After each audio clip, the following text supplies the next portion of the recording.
Well, look at that. I left my mic on. If you're going to hear me clicking the mouse, I may as well start the show, right? All right, let's do it for real. Here we go.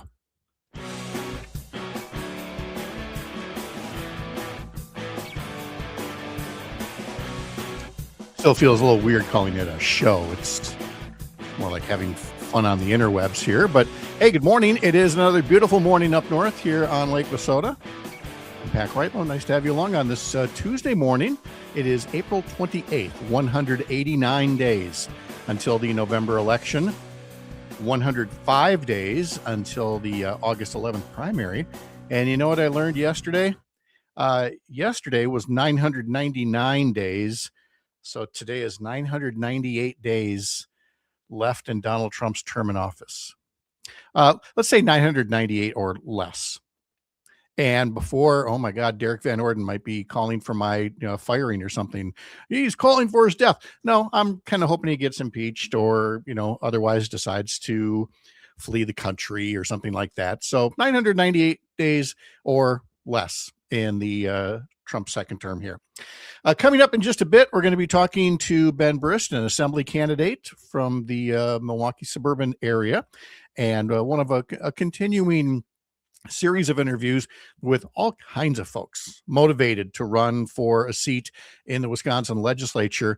And they're doing that, stepping up and running, even as the Republicans who've been running the legislature are now running for the exits. Dean Coffert announced yesterday he's not going to run. He has been in the legislature off and on for something like 26 years. He took time off and served as mayor of Neenah. He barely won the seat last time. Trump did not win in that district last time around. It is a leaning Democratic district, but Dean Coffert had name ID, of course. But if Republicans have any hope of hanging on to the assembly, they need to win a swing seat like that one. And the incumbent there has just decided to step down. So that's going to make that a little bit tougher. Let's see, got more headlines coming up in just a little bit here after we talk to Ben Brist. First, some housekeeping. I'll be back again tomorrow, and then I'll be off Thursday, Friday, Monday. I've got one more long weekend before we spend summer here on the lake. And so we'll be back next, we'll have tomorrow, and then we'll be back next Tuesday. The newsletter is moving. As you may have heard by now, the Sunday morning newsletter, we're moving that to Thursdays. We're going to do a soft launch this Thursday. So, we'll give you a little preview of coming attractions, and then we'll really get her going next week. So if you're not getting the newsletter, well, now you can get the newly redesigned newsletter moving to Thursdays by signing up at upnorthnewswi.com. And I apologize for any delays or lags here. Again, just a personal story. We've also changed the website at Up North News. It's got a whole new look to it, which means a whole new back end, which means a whole new way of logging in to the website, which didn't work for me yesterday. And so one of the many things we had to do to get it working was from the tech people, after they tell you, turn it off, turn it on again, all that stuff. They're like, okay, now you've got to clear your cache and your cookies and your browser history.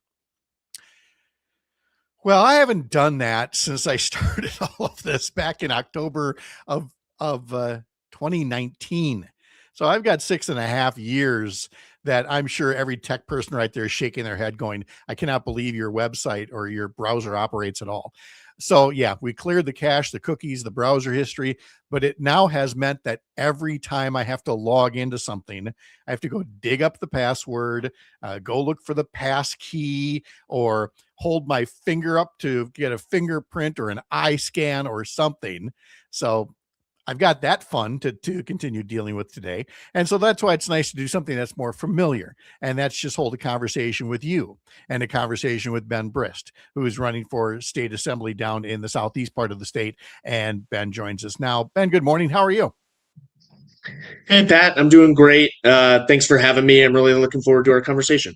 I appreciate you being here. You recently got into this race in the 61st district, and I know you want to talk all about your campaign and your story, but with 99 assembly districts, I always feel like the best thing we can do for the viewers and the listeners is to explain the district. So can you explain, whereabouts the district is, who the incumbent is, and then we'll get into why you're running. Sure, absolutely. So my district is in the southwest part of Milwaukee County. It includes Hales Corners, Greendale, about half of Greenfield. It then stretches up and catches part of southwest of Milwaukee proper, and then stretches down and catches a little bit of Franklin. So mostly a suburban district where lots of folks live and work, and then very much in the Milwaukee area. Mm-hmm. The And that, incumbent is, go ahead. yeah, I was going to say the incumbent is a former Milwaukee Common Council member who then magically reappeared in the suburbs, Bob Donovan. Yes, absolutely. So if you're in the Milwaukee area or familiar with Milwaukee politics, you know the name Bob Donovan, perennial candidate on, the Milwaukee Common Council, ran a couple times unsuccessfully for mayor, and then moved into this district about 4 years ago to try to take his act to the state assembly now. Yeah, and was able to, get past our friend Luann Bird, if memory serves, last time around, and Ben is stepping up to run this time. So, having established the district, now let's learn more about Ben. This is your first run for office, but it's not. Your family is not completely new to politics. So, tell us a bit about your personal story and a little family history as well. Yeah, absolutely. So, my family's been in Wisconsin for 6 generations. My dad grew up in Chippewa Falls, so in your area, Pat. Mhm. And he actually served in the state assembly in the 70s and 80s for 3 terms. And my parents were both involved and active in Democratic Party politics before I was born and then growing up. I was born and raised in Madison, and I grew up there. After high school, I left to go to West Point, and then I served for 7 years in the United States Army as an infantry officer and a paratrooper. I got out of the Army a couple years ago, did some grad school, and now my wife and I have come home to Wisconsin and living in the Milwaukee area. All right. And for folks who are kind of wondering about that, and I nerded out very quickly with Ben before the show here about his father, Steve Brist, who had served. He's worked as an assistant city attorney in Madison as well. He had interned for Dave Obey. Dave Obey was actually best man at his wedding, as it says here in Wikipedia, back in 1979. So some very solid Chippewa Valley roots and political roots as well. So I'm sure you don't lack for free advice. Yes, absolutely. Both my mom and my dad are both great sources of political wisdom for me. So. We're talking to Ben Brist, who's running for assembly in the 61st district. The website is bristforassembly.com. Instagram is Brist for Assembly, and just search for Brist for Assembly on Facebook, and you'll get to the page there as well. So, Ben, if people were going to go to bristforassembly.com and read more about you, we've certainly heard a bit about your story, but tell us about the issues that prompted you to run and the things that you would like to accomplish if you were to be elected to the legislature this November. Yeah, absolutely. My parents, both being public servants, taught me the values of making a difference and making a difference in other people's lives. And I think that upbringing, those values are what led me to West Point, to service in the military, and now to running today.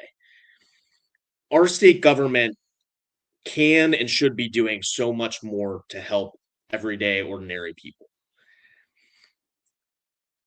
Unfortunately, the Republican legislature has cut healthcare funding, weakened worker protections, chronically underfunded public education. My wife and I came back to Wisconsin because this is where we want to put down roots, raise a family. We don't have any kids yet, but we're hoping to have some soon. And our state government should be making it easier, not harder, to live in Wisconsin, work here, raise a family here, or retire with dignity here. Uh, I think right now the challenges facing Wisconsin and our democracy are too big and too difficult to stand on the sideline, and that's why I'm running. We can build a really great, amazing future for Wisconsin, but we have to bring change to Madison to do it. On the issues, there's tons of issues that are so important. The ones I'm talking to the most folks about are affordability. Prices are too high, everything from gas, groceries to prescription medication and childcare. Those are all things that state government can and should work to bring down prices on. Expanding access to healthcare. There should be fewer bills and fewer barriers between people and the care their doctor says they need. And then finally, funding public education. We have kind of the slow moving crisis happening across Wisconsin right now. It's why we're seeing these constant school district property tax referendums. And that's because the state has failed to uphold its end of the bargain on public school funding. So those are all really important issues that my campaign is committed to working on, Pat. Well, and as well, they should. We're talking to Ben Brist, assembly candidate here. Folks are tuning in as well with Jim and Appleton. Good morning. Thanks. Nice to see you here. Thanks for your comments all the time. Alicia saying loves to see Ben. So apparently Alicia's aware of you. And that surprises me, given that Alicia being, Navy, she's supporting an Army guy like you running for office. So apparently, yeah, Alicia and I have connected before, and she's been a great help to me. And I think we'll put down our Army Navy differences if it means flipping the assembly. So. I think that's exactly what you do. And we had Alicia on, let's see, 3 weeks ago, I believe it was. It's part of a campaign as well.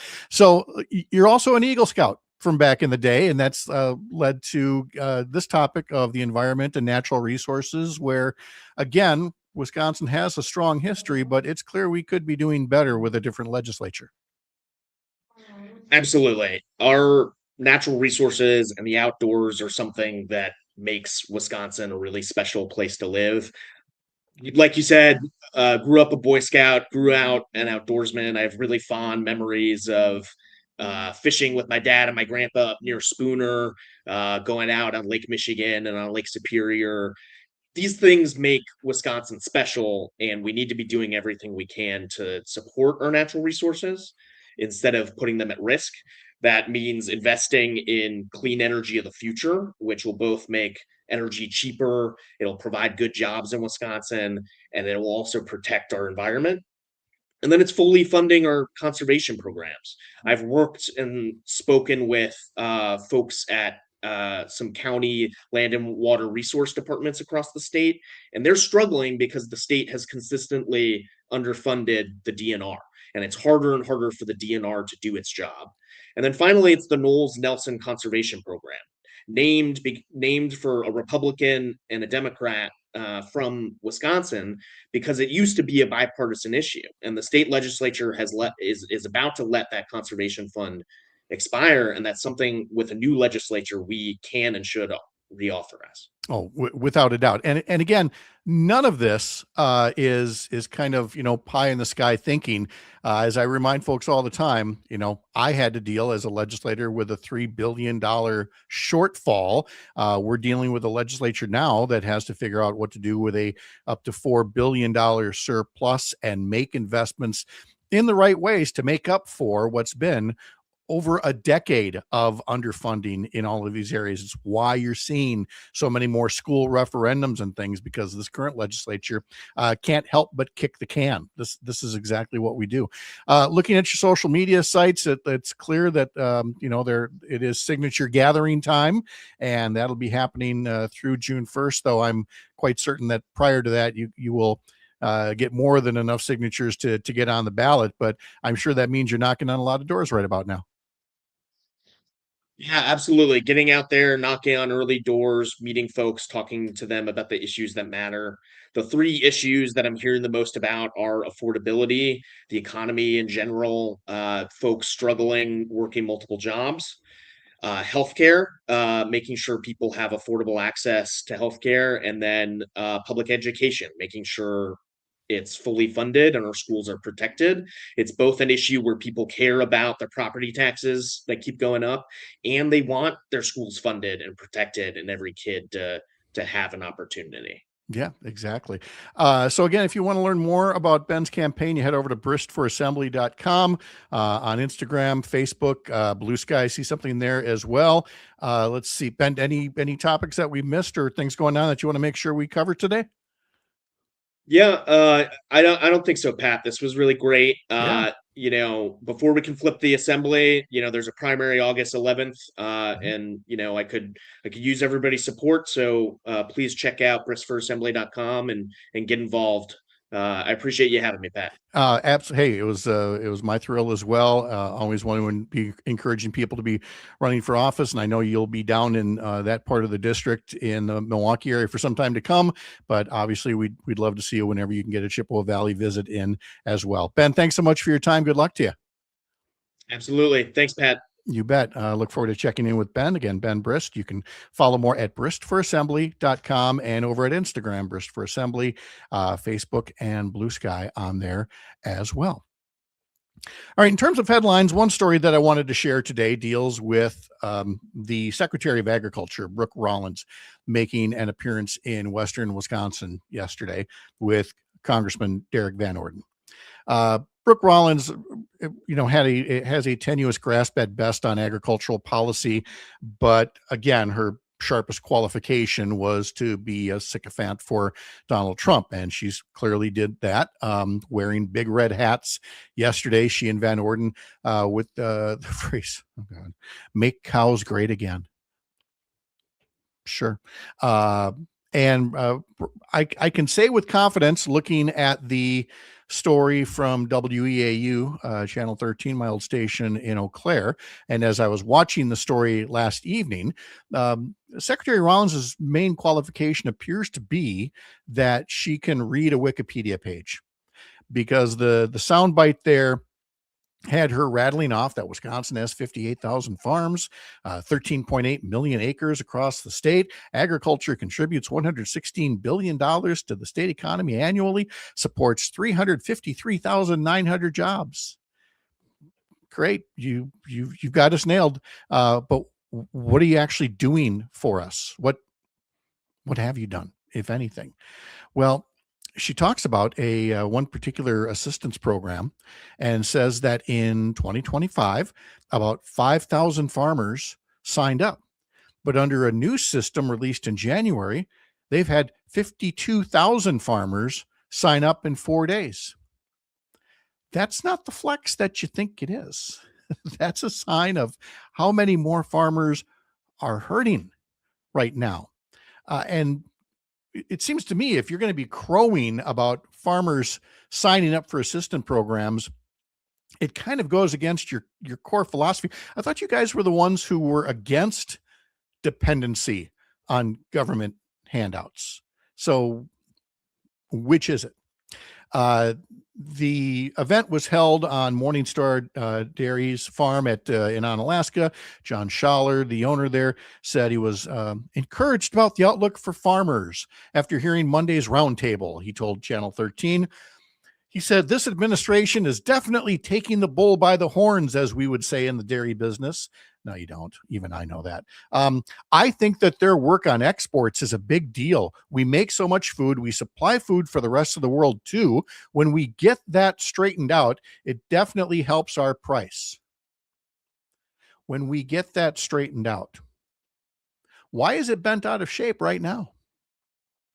When you say, I think their work on exports is a big deal, it is a big deal because the president, with the support of Derek Van Orden and Brooke Rollins, is crushing American agriculture right now with a trade war, which, by the way, gets to the heart of my problem with the TV13 story. I didn't hear it at first. Then I went back and looked online. I even did a word search to make sure. The word tariffs appears nowhere in this story. There is nothing in this story about Donald Trump causing this farm crisis by launching a trade war. All we hear about is Trump grabbing the bull by the horns. It's just so exhausting. Every time Derek Van Orden goes to a farm, he is guaranteed fawning coverage because you have general assignment reporters covering a politician visiting a farm without any background in the politics that lead up to the visit, and it leads to mushy puff pieces. I have been a local reporter, young and with very little experience. You know what you do before and after that farm visit? You ask questions. You go talk to other people and say, I don't think I should just be spoon fed this. What are other people saying about it? I don't know, maybe Darren Von Ruden at the Wisconsin Farmers Union, or a host of other people that could say, well, when Secretary Rollins is done reading that Wikipedia page, here's her real record on agriculture. For all of Derek Van Orden's talk about being on the agriculture committee, here's his real record on agriculture. And it's thin. Now, this week, the Farm Bill is perhaps going to come up for a vote in the House. It's only several years late. But it's not necessarily good news that it's coming up for a vote, because there's problematic language in the current Farm Bill draft that would appear to be a big giveaway to pesticide companies and further reduce their legal liability for the farmers and others that they may poison. Is Derek Van Orden going to support that? I think so. I've seen the language from Joni Ernst next door in Iowa.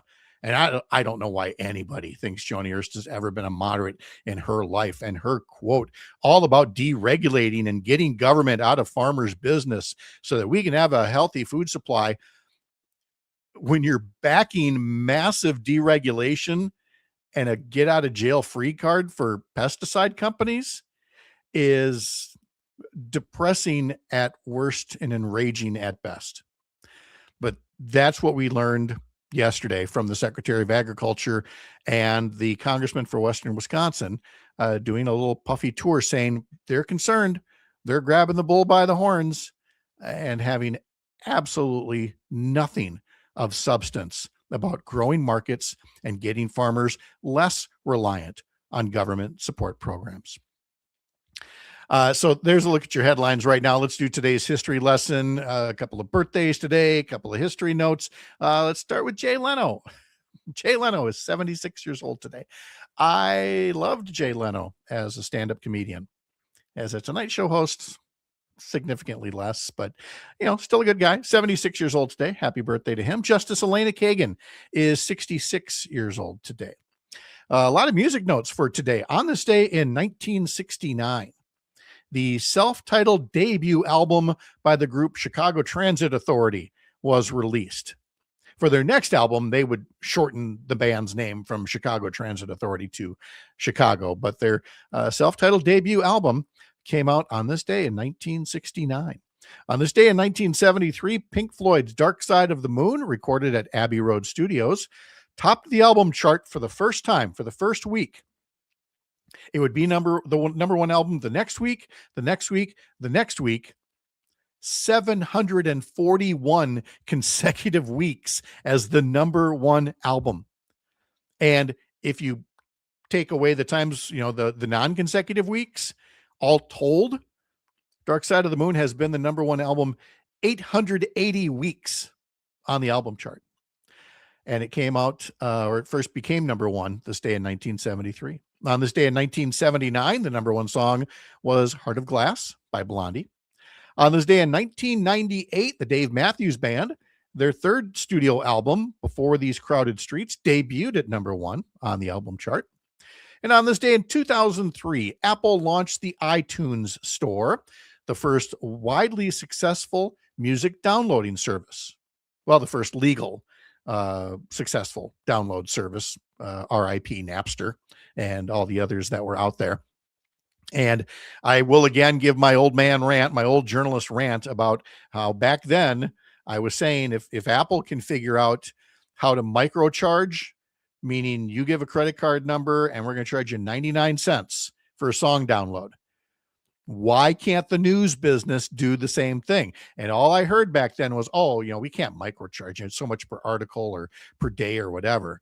So I recently canceled a big subscription to one of Wisconsin's local newspapers because it was running into the hundreds of dollars a year.